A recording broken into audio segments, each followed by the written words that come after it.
Bereshit, chapter 12.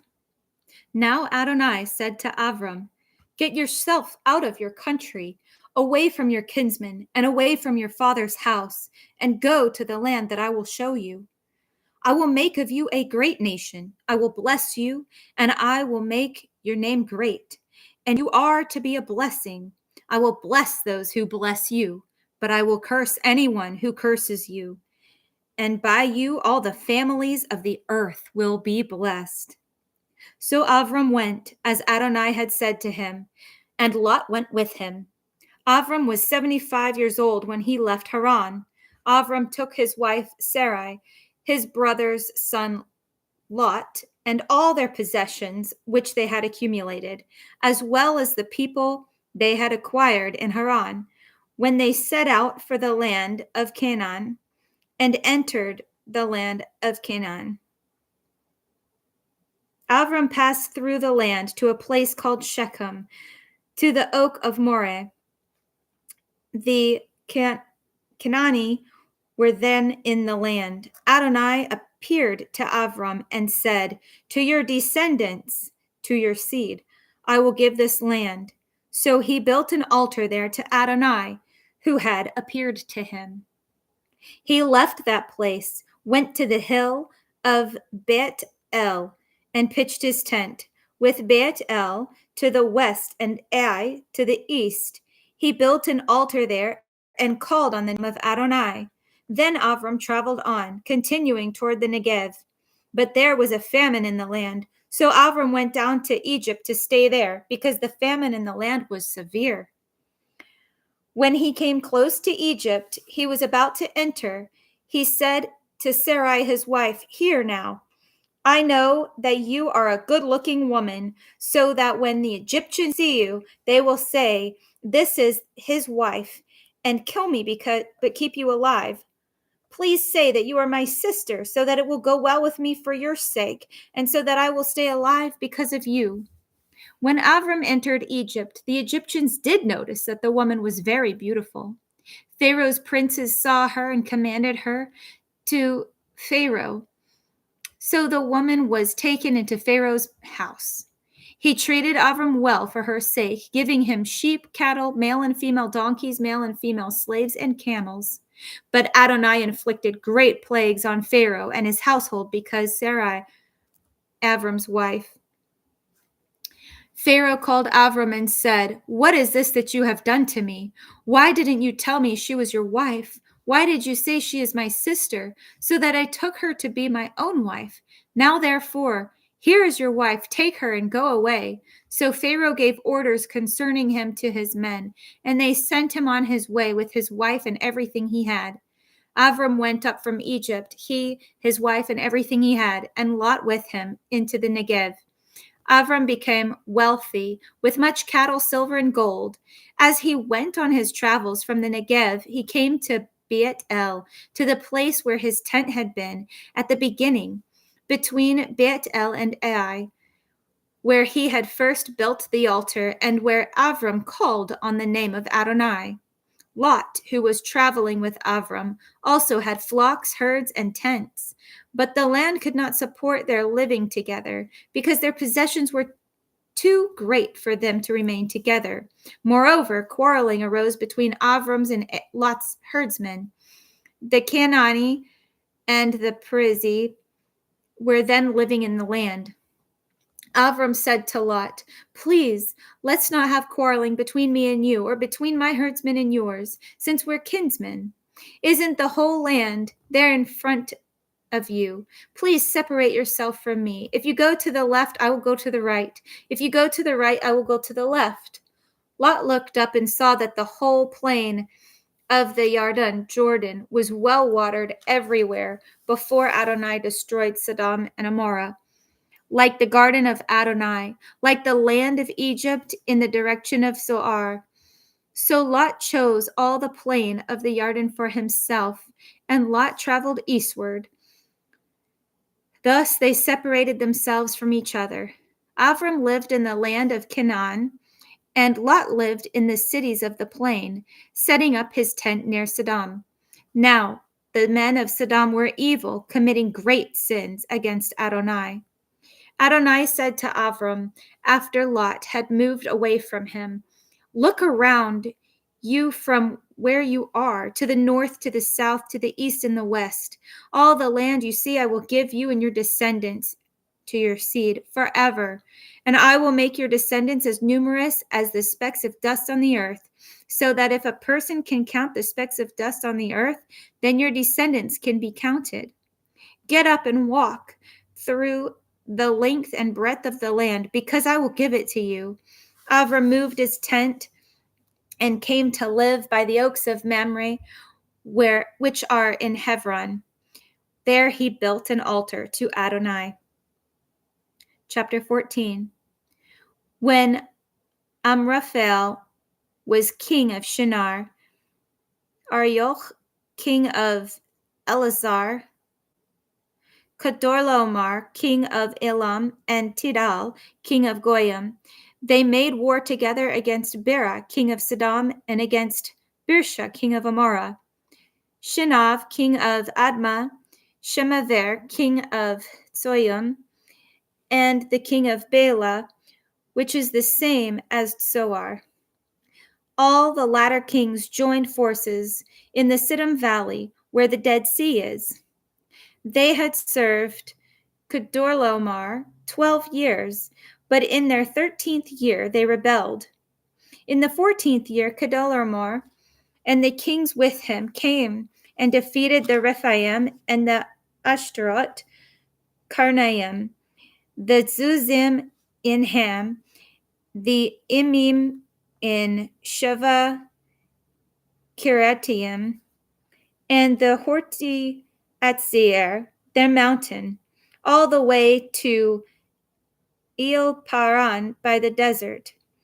Next they turned back, came to Ayin Mishpat, which is the same as Kadesh, and defeated all the country of the Amalekite and also the Amori, who lived in Hatzarzon Tamar. Then the kings of Sodom, Amorah, Admah, Zoivim, and Bela, that is Zoar, came out and arrayed themselves for battles in the Siddim Valley against Kedorlaomer, king of Elam, Tidal, king of Goyim, Amraphel, king of Admah, and Arioch, king of Elazar, 4 kings against the 5. Now the Siddim Valley was full of clay pits, and when the king of Sodom and Amorah fled, some fell into them, while the rest fled to the hills. The victors took all the possessions of Sodom and Gomorrah and all their food supply. Then they left. But as they left, they took Lot, Avram's brother's son, and his possessions, since he was living in Sodom. Someone who had escaped came and told Avram the Hebrew, who was living in the oaks of Mamre, the Amori, brother of Eshcol and brother of Anar, all of them allies of Avram. When Avram heard that his nephew had been taken captive, he led out his trained men who had been born in his house, 318 of them, and went in pursuit as far as Dan. During the night, he and his servants divided his forces against them, then attacked and pursued them all the way to Hova, north of Damascus. He recovered all the goods and brought back his nephew Lot with his goods, together with the women and the other people. After his return from slaughtering Kedorlaomer and the kings with him, the king of Sodom went out to meet him in the Shava Valley, also known as the King's Valley. Melchizedek, king of Shalem, brought out bread and wine. He was Cohen of El Elyon, God the Most High. So he blessed him with these words: Blessed be Avram by El Elyon, maker of heaven of earth, and blessed be Elyon, who handed your enemies over to you. Avram gave him 1/10 of everything. The king of Sodom said to Avram, Give me the people and keep the goods for yourself. But Avram answered the king of Sodom, I have raised my hand in an oath to Adonai, El Elyon, maker of heaven and earth, that I will not take so much as a thread or a sandal thong of anything that is yours, so that you won't be able to say, I've made Avram rich. I will take only what my troops have eaten, and the share of the spoil belonging to them who came with me. Aner, Eshcol, and Mamre, let them have their share. Chapter 15. Some time later, the word of Adonai came to Avram in a vision. Do not be afraid, Avram. I am your protector. Your reward will be very great. Avram replied, Adonai, God, what good will your gifts be to me if I continue childless? And Eliezer from Damascus inherits my possessions. You haven't given me a child, Avram continued, so someone born in my house will be my heir. But the word of Adonai came to him, This man will not be your heir. No, your heir will be a child from your own body. Then he brought him outside and said, Look up at the sky and count the stars. If you can count them, your descendants will be that many. He believed in Adonai, and he credited it to him as righteousness. Then he said to him, I am Adonai, who brought you from Ur-Kasdim to give you this land as your possession. He replied, Adonai God, how am I to know that I will possess it? He answered him, Bring me a 3-year-old cow, a 3-year-old female goat, and 3-year-old ram, a dove, and a young pigeon. He brought him all these, cut the animals in two, and placed the pieces opposite each other. But he didn't cut the birds in half. Birds of prey swooped down on the carcasses, but Avram drove them away. As the sun was about to set, a deep sleep fell on Avram. Horror and great darkness came over him. Adonai said to Avram, Know this for certain. Your descendants will be foreigners in a land that is not theirs. They will be slaves and be held in oppression there 400 years.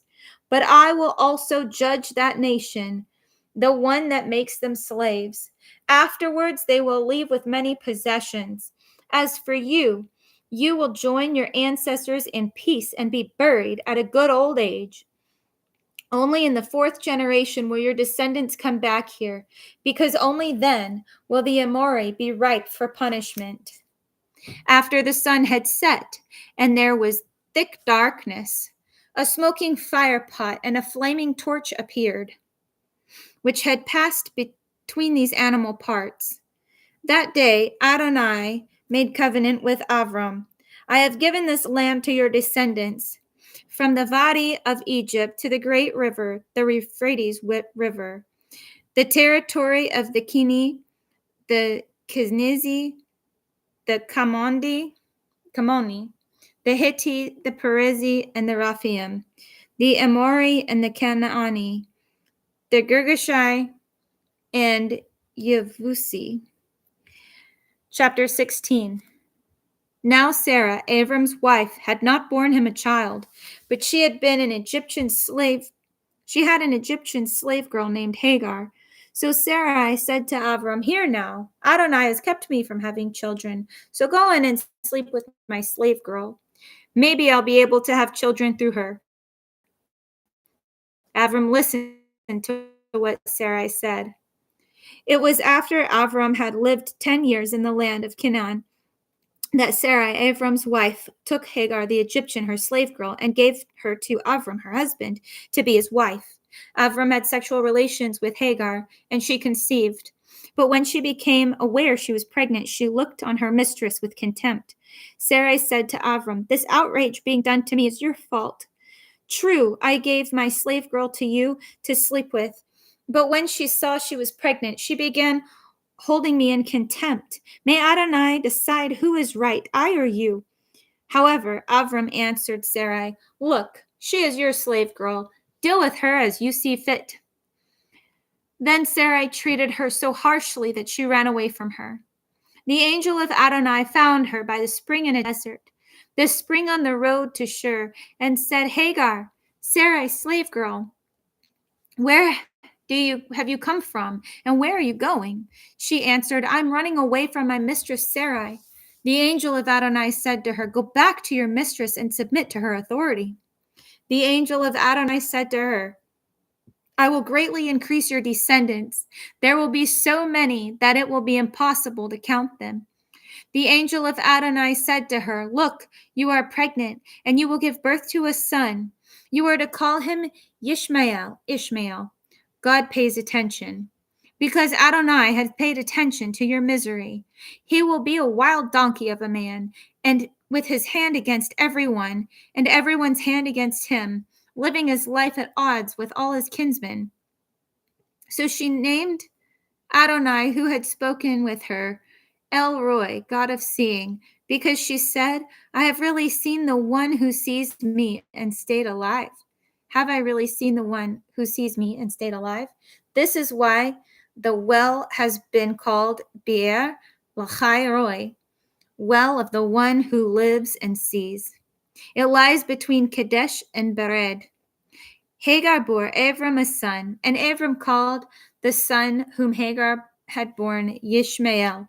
Avram was 86 years old when Hagar bore Ishmael to Avram. Chapter 17. When Avram was 99 years old, Adonai appeared to Avram and said to him, "I am El Shaddai, God Almighty. Walk in my presence and be pure-hearted. I will make my covenant between me and you, and I will increase your numbers greatly." Avram fell on his face, and God continued speaking with him. "As for me, this is my covenant with you. You will be the father of many nations. You will no longer be Avram, exalted father, but your name will be Avraham, father of many, because I have made you the father of many nations. I will cause you to be very fruitful. I will make nations of you. Kings will descend from you. I am establishing my covenant between me and you, along with your descendants after you, generation after generation, as an everlasting covenant, to be God for you and your descendants after you. I will give you and your descendants after you the land in which you are now foreigners, the land of Canaan, as a permanent possession, and I will be their God." God said to Abraham, "As for you, you are to keep my covenant, you and your descendants after you, generation after generation. Here is my covenant, which you are to keep between me and you, along with your descendants after you. Every male among you is to be circumcised. You are to be circumcised in the flesh of your foreskin. This will be a sign of the covenant between me and you. Generation after generation, every male among you who is 8 days old is to be circumcised, including slaves born within your household from those brought from a foreigner, not descended from you. The slave born in your house and the person bought with your money must be circumcised. Thus my commandment will be in your flesh as an everlasting covenant. Any uncircumcised male will not let himself be who will not let himself be circumcised in the flesh of his foreskin, that person will be cut off from his people, because he has broken my covenant." God said to Abraham, "As for Sarai, your wife, you are not to call her Sarai, mockery, but her name is to be Sarah, princess. I will bless her. Moreover, I will give you a son by her. Truly, I will bless her. She will be a mother of nations. Kings of peoples will come from her." At this, Avram fell on his face and laughed. He thought to himself, "Will a child be born to a man 100 years old? Will Sarah give birth at 90? Avram said to God, "If only Ishmael could live in your presence." God answered, "No, but Sarah, your wife, will bear you a son, and you are to call him Yitzchak." Laughter. "I will establish my covenant with him as an everlasting covenant for his descendants after him. But as for Ishmael, I have heard you. I have blessed him. I will make him a fruitful and give him many descendants. He will father 12 princes, and I will make him a great nation. But I will establish my covenant with Yitzchak, whom Sarah will bear to you at this time next year." With that, God finished speaking with Avram and went up from him. Avram took Ishmael his son, all the slaves born to his house, and all who had been bought with his money every male among the people of Avram's household, and circumcised the flesh of their foreskin that very day, just as God said to him. Avram was 99 years old when he was circumcised in the flesh of his foreskin, and Ishmael, his son, was 13 years old when he was circumcised in the flesh of his foreskin. Avram and Ishmael, his son, were circumcised on the same day. And all the men of his household, both slaves born in his house, and those bought with money from a foreigner, were circumcised with him. Chapter 18. Adonai appeared to Avram by the oaks of Mamre, as he sat at the entrance to the tent during the heat of the day. He raised his eyes and looked, and there in front of him stood 3 men. Seeing them, he ran from the tent door to meet them, prostrated himself on the ground, and said, "My Lord, if I have found favor in your sight, please don't leave your servant. Please let me send some water so that you can wash your feet and rest under the tree, and I will bring a piece of bread. Now that you have come to your servant, refresh yourself before going on." "Very well," they replied. "Do what you have said." Avram hurried into the tent to Sarah and said, "Quickly, 3 measures of the best flour, knead it and make cakes." Avram ran to the herd, took a good tender calf, and gave it to the servant, who hurried to prepare it. Then he took curds, milk, and the calf which he had prepared, and set it all before the men. And he stood by them under the tree as they ate. They said to him, "Where is Sarah, your wife?" He said, "There in the tent." He said, "I will certainly return to you around this time next year, and Sarah, your wife, will have a son." Sarah heard him from the entrance of the tent behind him. Avram and Sarah were old, advanced in years. Sarah was past the age of childbearing. So Sarah laughed to herself, thinking, "I am old, and so is my Lord. Am I to have pleasure again?" Adonai said to Avram, "Why did Sarah laugh and ask, 'Am I going to bear a child when I am so old?' Is anything too hard for Adonai? At the time set for it, at this season next year, I will return to you, and Sarah will have a son." Sarah denied it, saying, "I didn't laugh," because she was afraid. He said, "Not so. You did laugh." The men set out from there and looked over towards Sodom, and Avram went with them to see them on their way. Adonai said, "Should I hide from Avram what I'm about to do, insomuch as Avram is sure to become great and strong nation, and all the nations of the earth will be blessed by him? For I have made myself known to him, so that he will give orders to his children and his household after him, and keep the way of Adonai, and to do what is right and just, so that Adonai may bring about for Avram what he has promised him." Adonai said, "The outcry against Sodom and Amorrah is so great, and their sin so serious, that I will now go down and see whether their deeds warrant the outcry that has reached me. If not, I will know." The men turned away from there and went to Sodom, but Avram remained standing before Adonai. Avram approached and said, "Will you actually sweep away the righteous with the wicked?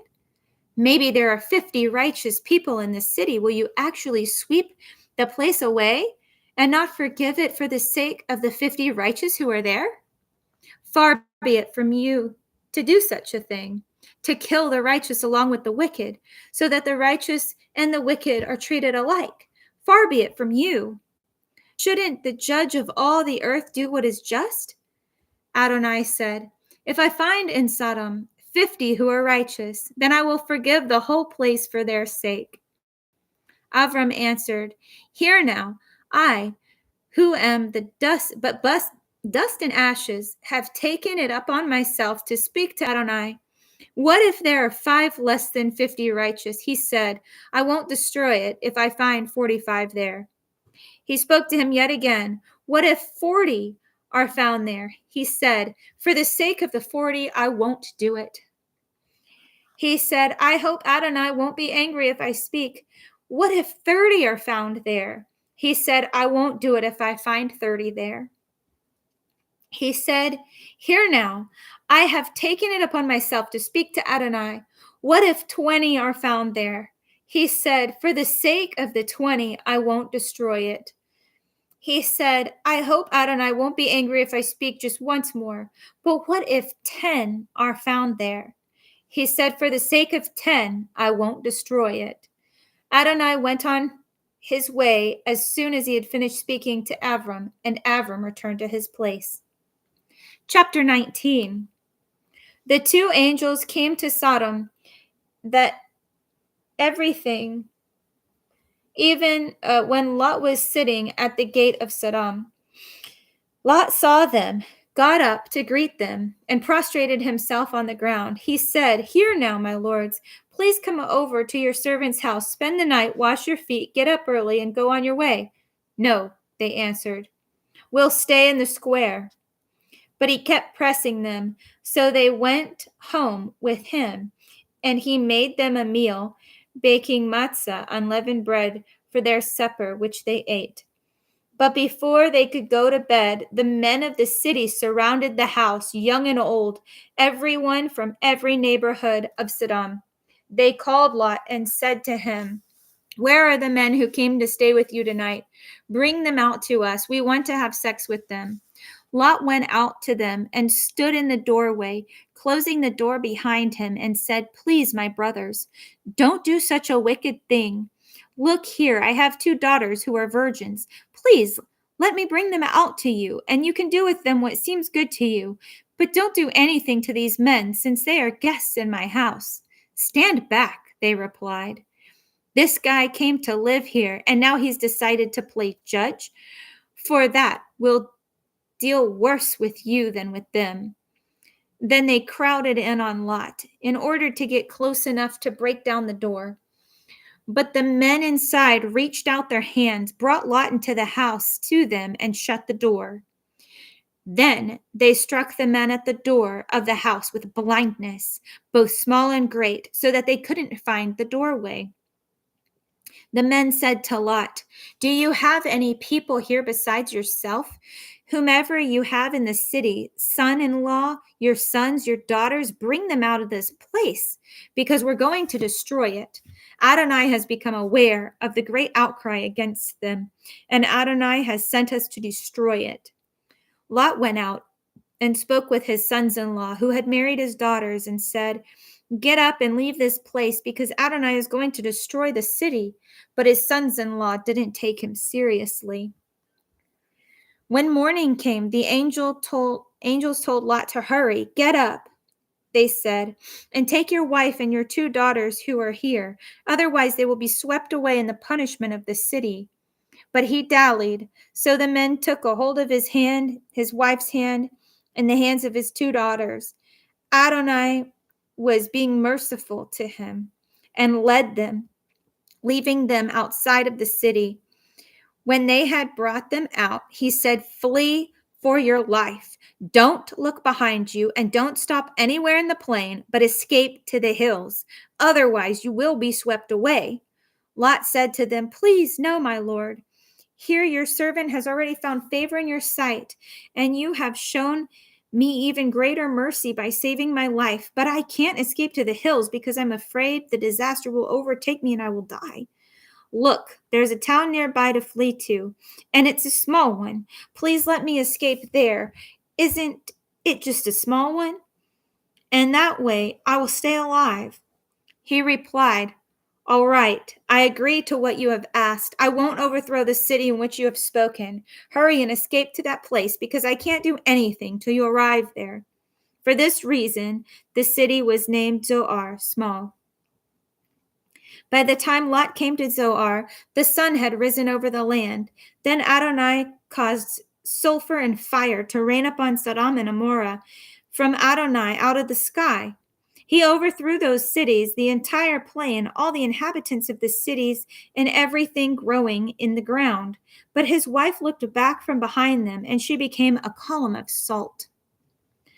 Avram got up early in the morning, went to the place where he had stood before Adonai, and looked toward Sodom and Gomorrah, scanning the entire plain. There before him was smoke rising from the land, like the smoke from a furnace. But when God destroyed the cities of the plain, he remembered Avram and sent Lot out, away from the destruction, when he overthrew the cities in which Lot lived. Lot went up from Zoar and lived in the hills with his 2 daughters, because he was afraid to stay in Zoar. He and his 2 daughters lived in a cave.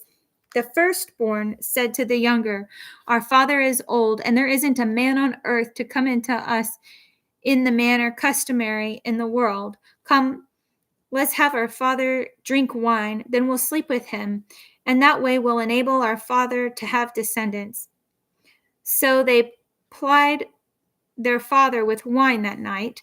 The older one went in and slept with her father. He didn't know when she lay down or when she got up. The following day, the older said to the younger, "Here, I slept last night with my father. Let's make him drink wine again tonight and go in and sleep with him, and that way we'll enable our father to have descendants." They plied their father with wine that night also, and the younger got up and slept with him, and he didn't know when she lay down or when she got up. Thus both daughters of Lot became pregnant by their father. The older one gave birth to a son and called him Moab. He is the ancestor of Moab to this day. The younger also gave birth to a son, and she called him Ben-Ami. He is the ancestor of the people of Ammon to this day. Avram, chapter 20. Avram traveled from there toward the Negev and lived between Kadesh and Shur. While living as an alien in Gerar, Avram was saying of Sarah, his wife, "She's my sister." So Abimelech, king of Gerar, sent and took Sarah. But God came to Abimelech in a dream one night and said to him, "You are about to die because of the woman you have taken, since she's someone's wife." Now Abimelech had not come near her. So he said, "Lord, will you even kill an upright nation? Didn't he himself say to me, 'She is my sister'? And even she herself said, 'He is my brother'? In doing this, my heart has been pure and my hands innocent." God said to him in the dream, "Yes, I know that in doing this, your heart has been pure, and I too have kept you from sinning against me. This is why I didn't let you touch her. Therefore, return the man's wife to him now. He is a prophet and will pray for you so that you will live.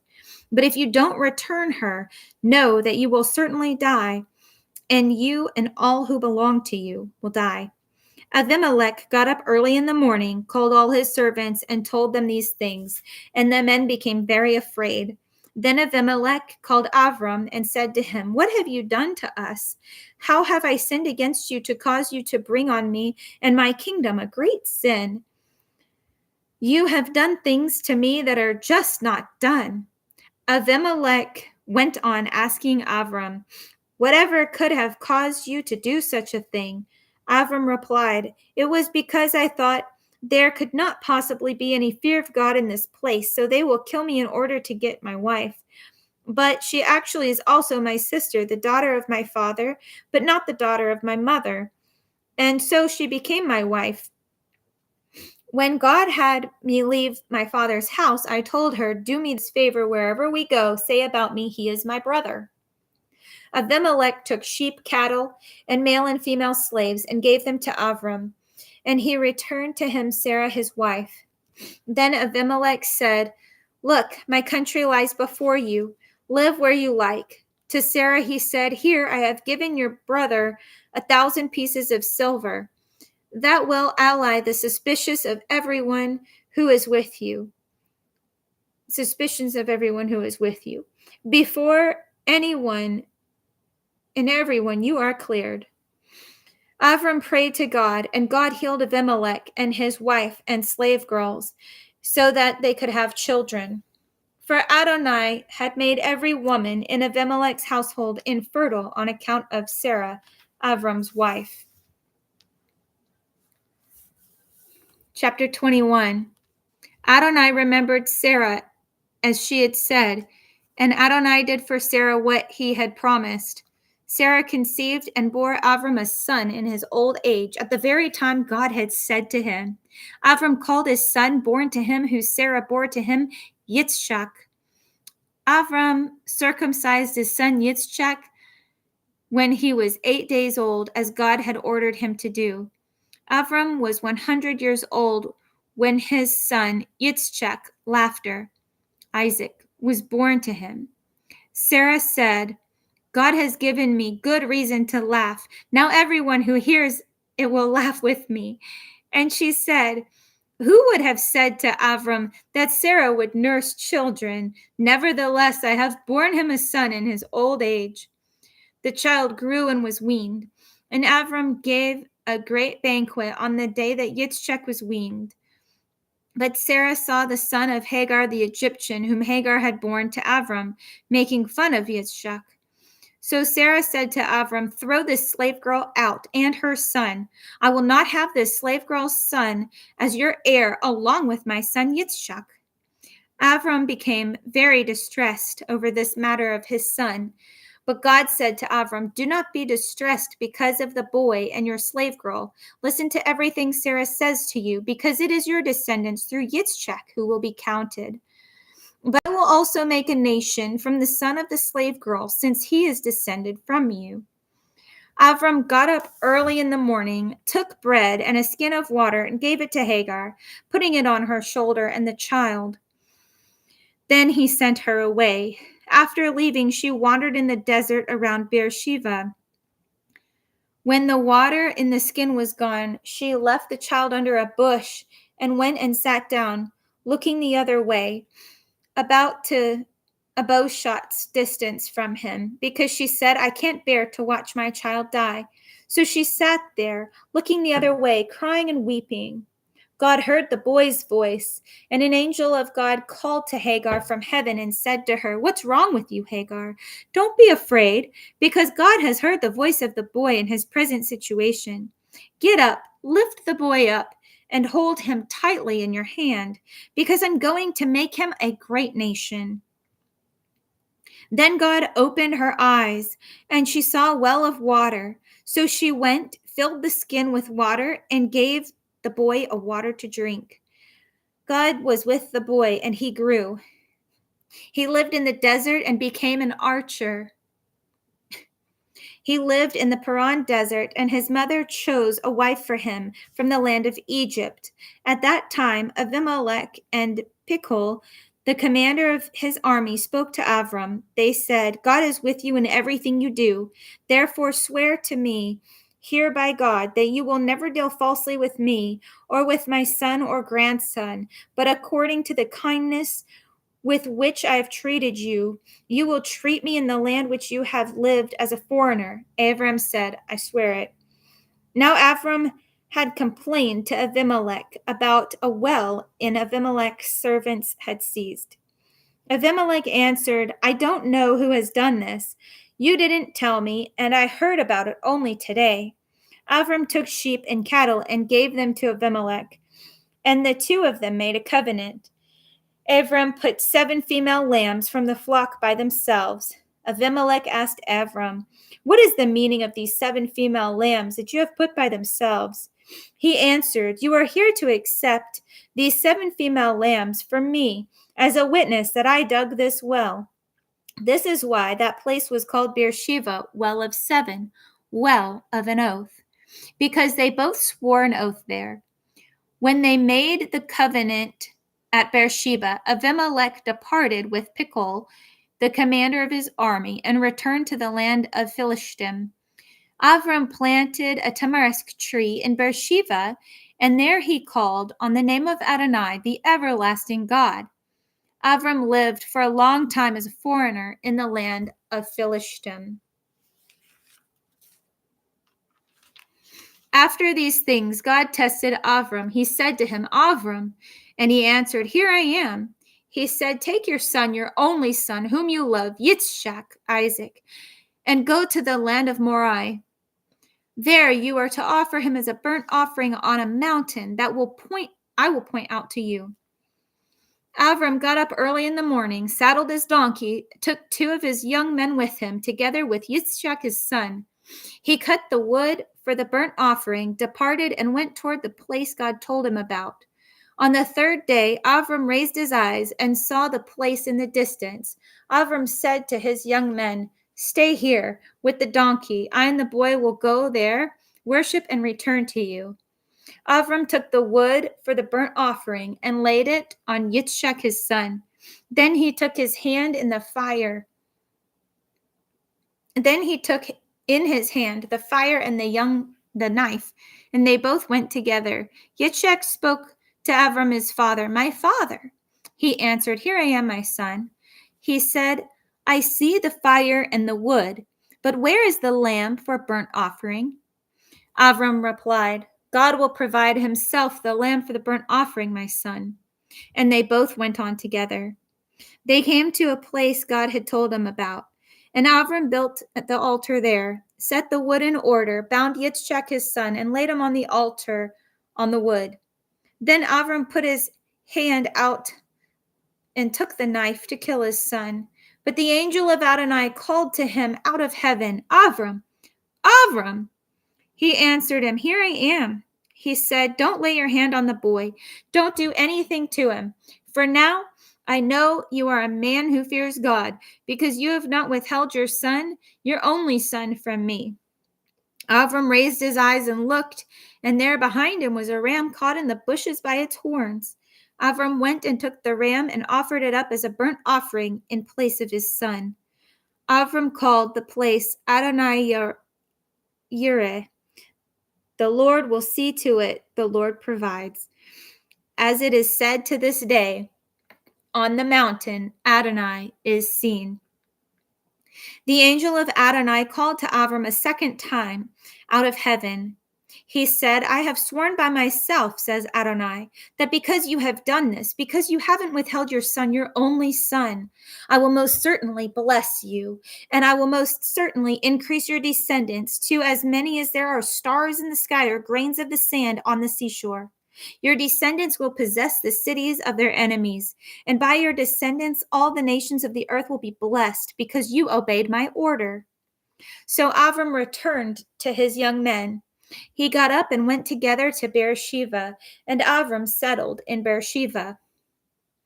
Afterwards, Avram was told, "Milcah too has borne children to your brother Nahor. Uz, his firstborn, Buz, his brother, Kemuel, the father of Aram, Hesed, Hazo, Pildash, Yidlaf, and Butiel. Butiel fathered Rivka, Rebekah. These 8 Milcah bore to Nahor, Abraham's brother. His concubine, whose name was Reumah, bore children also: Tivach, Gasham, Takash, and Ma'alak. Chapter 23. Sarah lived to be 127 years old. These were the years of Sarah's life. She died in Kiryat Arba, also known as Hebron, in the land of Canaan. And Avram came to mourn Sarah and weep for her. Then he got up from his dead one and said to the sons of Het, "I am a foreigner living as an alien with you. Let me have a burial site with you, so that I can bury my dead wife." The sons of Het answered Avram, "Listen to us, my lord. You are a prince of God among us. You chose any of our tombs to bury your dead. Not one of us would refuse you his tomb for burying your dead." Avram got up and bowed before the people of the land, the sons of Het, and spoke with them. "If it is your desire to help me bury my dead, then listen to me. Ask Ephron, the son of Zohar, to give me the cave of Machpelah, which he owns, the one at the end of his field. He should sell it to me in your presence at its full value. Then I will have a burial site of my own." Hephron the Hittite was sitting among the sons of Het. And he gave Avram his answer in the presence of the sons of Het, who belonged to the ruling council of the city. No, my lord, listen to me. I'm giving you the field with its cave. I'm giving it to you. In the presence of my people, I give it to you. Abraham bowed before the people of the land and spoke to Ephron in their hearing. Please be good enough to listen to me. I will pay the price of the field. Accept it from me, and I will bury my dead there. But Ephron answered Avram, My lord, listen to me. A plot of land is worth 400 silver shekels. What is that between me and you? Just bury your dead. Avram got to the point of what Ephron had said, so he weighed out for Ephron the amount of money he had specified in the presence of his sons of Het, 400 silver shekels of the weight accepted among merchants, 10 pounds. Thus the field of Ephron in Machpelah, which is by Mamre, the field, its cave, and all the trees in and around it were deeded to Abraham as his possession in the presence of the sons of Het who belonged to the ruling council of the city. Then Avram buried Sarah, his wife, in the cave of the field of Machpelah by Mamre, also known as Hebron, in the land of Canaan.